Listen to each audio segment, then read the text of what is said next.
So 401 offered by many companies in the private sector, they're basically a replacement to a pension, which you would get in a public sector job. So let's describe the general aspects of the 401k retirement plan. Pre-tax contributions, you have to contribute part of your salary as contributions into this investment account, basically, are tax deductible. They're a above the line tax deduction, and you have to invest in stuff in this plan, right? Usually the investment options are pretty limited. Earnings will grow tax deferred, meaning you get taxed when you cash out of the account, right? So you take out money from the account until withdrawals are made in retirement, right? When they're taken out, they're taxed as ordinary income, not capital tax gains. There's higher contribution limits than IRAs, right? So the contribution of the 401k currently in 2023 is 22.5K, unless you're above 50, which it's 50K. And this goes up every year, right? Compared to IRAs, which an IRA, traditional and Roth IRA, have a combined contribution limit of $6,000 a year. That goes up also every year. And withdrawals from a 401k before 59.5 may have penalties, so keep that in mind. So let's talk a little bit about a Roth IRA and an IRA, right? So the traditional versus Roth IRA. There are income limits to a Roth IRA, right? So you have to make less than $122,000 if you're a single filer, and then if you're combined, then you have to make less than $193,000.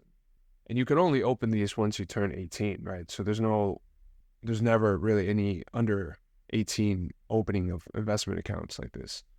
So for the age limit on the traditional IRA, 70.5, right? You can't make any more contributions after 70 and a half years old. But for the Roth IRA, there is no requirements like that. As long as you're still earning income, it's all right. So for the requirement to withdraw money from the account free of any penalties is 59.5, unless you qualify for the IRS exemption. For the traditional IRA, you are required to take a minimum distribution. For the Roth IRA, you are not. So when you contribute money into the account for the traditional IRA, you don't have to pay taxes on that contribution into the account. For the Roth IRA, you do. You have to contribute after tax dollars for the Roth IRA. But for withdrawals, for the traditional IRA, you have to pay taxes when you withdraw. But for the Roth IRA, you don't have to pay taxes. And everything could be withdrawal for tax-free. So in what scenarios do you use the traditional versus the Roth IRA, right?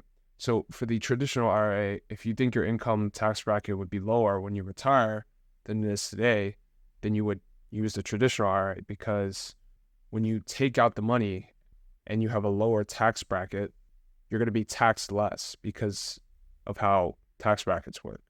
And for the Roth IRA, it's if you think your income bracket would be higher when you retire than it is today. So say I'm making 50K today, and I think when I'm 59.5, I think I'm going to be making 100K, right? That's when I want to use the Roth IRA, because I'm not going to get taxed at a higher marginal tax bracket. And they have a combined limit currently of $6,000, but that goes up every year. And you can mix and match them. They just have to go under that combined limit.